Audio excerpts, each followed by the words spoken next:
पापा पापा मुझे आपका मोबाइल दो ना, मुझे गेम खेलना है। 8 साल की छोटी सी गुड़िया ने अपने पापा करण से गेम खेलने के लिए मोबाइल की मांग की। करण ने कहा, नहीं बेटा, अभी काम है मुझे, बाद में दूंगा। गुड़िया ने जिद करते हुए कहा, नहीं पापा दो ना, मैं तुरंत गेम खेल कर दे दूंगी। करण ने फिर से कहा, नहीं बेटा, मैंने कहा ना मुझे अभी काम है, मैं बाद में दूंगा। रोती हुई गुड़िया अपने माँ के पास गई और कहा, देखो ना माँ, पापा मुझे मोबाइल नहीं दे रहे हैं, वो कुछ काम भी नहीं कर रहे हैं और मुझे भी नहीं दे रहे हैं। गुड़िया की माँ नेहा चिल्लाते हुए बोली, अरे थोड़ी देर के लिए इसे मोबाइल क्यों नहीं दे देते, तब से सिर खा रही है।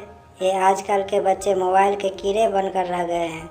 मोबाइल और कंप्यूटर के बारे में जितना हम माँ बाप को पता नहीं होता, उससे ज़्यादा तो इन बच्चों को पता रहता है। वो हमारे पड़ोसी वर्मा जी हैं ना, उनका बेटा पप्पू की उम्र हमारी बेटी से 1 या 2 साल ही ज़्यादा होगी।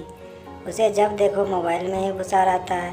कितना एडवांस हो गया है उनका बच्चा। मोबाइल तो अलग बात है, वो लैपटॉप भी चला लेता है। कितना मैच्योर बिहेव करता है वो। लगता है हम किसी बड़े लड़के से बात कर रहे हों। बात विचार में अपने माता पिता की तरह ही स्टाइल मेंटेन करता है वो छोटा सा बच्चा।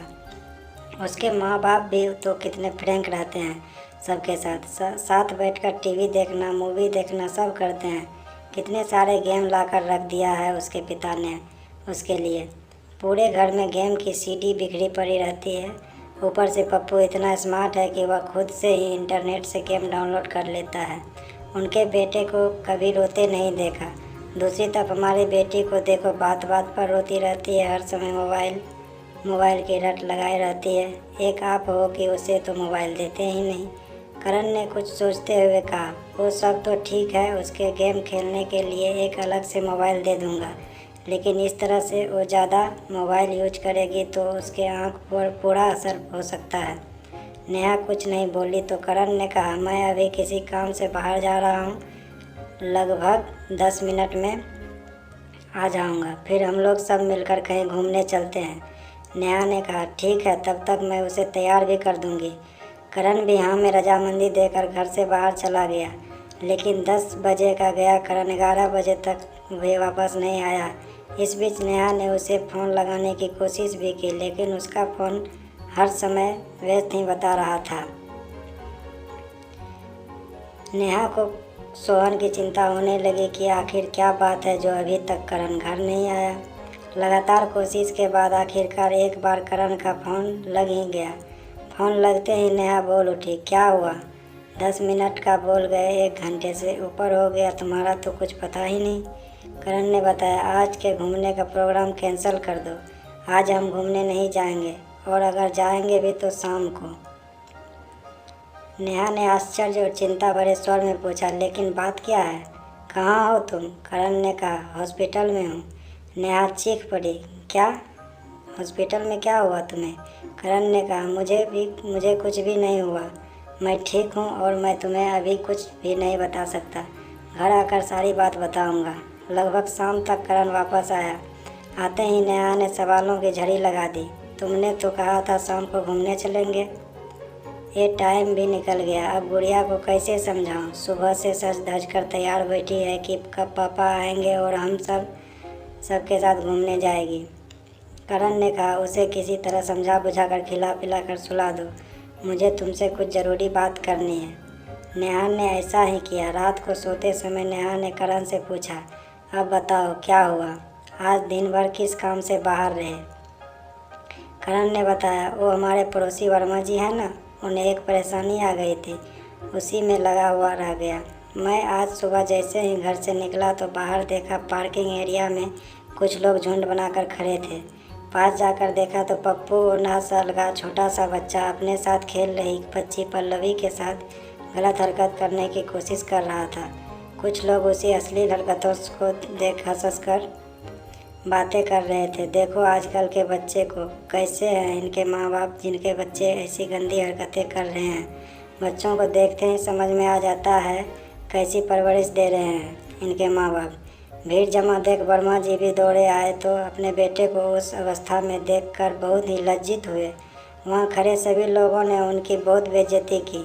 वर्मा जी ने तो गुस्से में आकर अपने बेटे पर हाथ ही उठा दिया था, लेकिन मैंने उन्हें रोक दिया और पप्पू को साथ में लेकर वर्मा जी का हाथ पकड़कर अपनी गाड़ी में बैठाकर एक पार्क में ले गया। वहाँ मैंने उनका गुस्सा शांत किया। मैंने उनसे पूछा, क्या हुआ पप्पू, किसी बुरी संगत में है जो ऐसी गंदी बातें सिखा रहा हो? वर्मा जी ने कहा, नहीं, ऐसी कोई बात नहीं है। फिर मैंने कहा, हो ना हो इस बच्चे के मन में कैसे भी इस तरह की भावनाएं घर कर गई है। इसे फ़ौरन किसी मनोचिकित्सक के पास लेकर जाना होगा, जो इसकी काउंसलिंग कर पता लगाएगा कि इसके मन में ऐसी बातें कहाँ से आई। फिर मैं उन्हें एक मनोचिकित्सक के पास ले गया। काफ़ी देर की काउंसलिंग के बाद उसने बताया हम कि सभी बच्चे बिल्डिंग के नीचे पति पत्नी का खेल खेल रहे थे, जैसे मेरे मम्मी पापा खेलते हैं।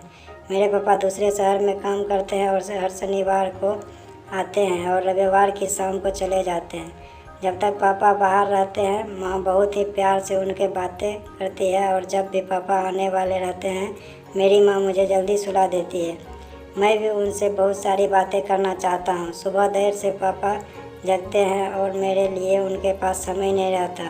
पापा के आने से पहले माँ के कमरे में एक सीडी रखी थी, जिसे देख के मैंने सोचा कि ये मेरे गेम की सीडी है। उसे लैपटॉप में डालकर चेक किया, तभी माँ अचानक मुझे सुलाने आ गई। मैं भी सोचता था कि पापा के आने से पहले माँ मुझे जल्दी क्यों सुला देती है।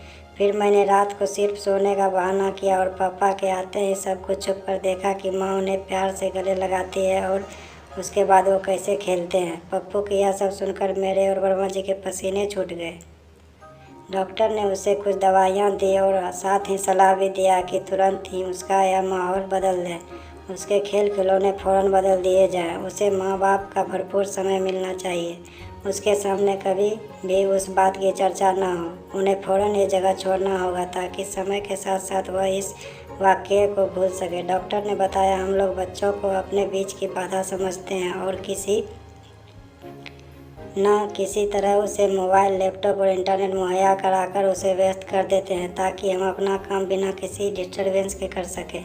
आजकल इंटरनेट पर बिना सर्च किए भी कुछ अश्लील तस्वीरें और बातें दिख जाते हैं, जो बच्चों के कोमल मन पर बहुत ही बुरा असर छोड़ते हैं और आगे चलकर वो हमारे हाथ से बाहर हो जाते हैं। नेहा ये सब सुनकर स्तब्ध रह गई थी। करण ने आगे कहा, जब वर्मा जी ने घर आकर पप्पू के गेम की सीडी चेक की तो उसमें भद्दी वीडियो वाली सीडी भी मिली। इसके साथ ही उसके मोबाइल में भी कई गलत साइट्स की हिस्ट्री थी और जानती हो, उसने तो बहुत ही अश्लील ड्राइंग भी बनाया हुआ था। ये सब सुनकर नेहा कांप उठी। उसने झट से कहा, सुनो जी, हम अपनी बेटी को अलग से मोबाइल नहीं देंगे और कभी भी देंगे तो अपनी निगरानी में प्रयोग करने को कहेंगे। हम अपनी बेटी के साथ ढेर सारा समय बिताएंगे और हर सही गलत बात के लिए उसका उचित मार्गदर्शन भी करेंगे। करण ने भी सहमति से सिर हिला दिया। दोस्तों, अपने बच्चों के साथ प्यार भरा रिश्ता बनाकर उन्हें सही गलत की शिक्षा देनी चाहिए और सबसे महत्वपूर्ण बात कि उनके साथ ढेर सारा वक्त बिताना चाहिए, क्योंकि माता पिता होना एक बहुत बड़ी जिम्मेदारी होती है और परवरिश कोई खेल की बात नहीं होती है। क्या आप इस बात से सहमत हैं? कमेंट कर हमें ज़रूर बताएं। धन्यवाद।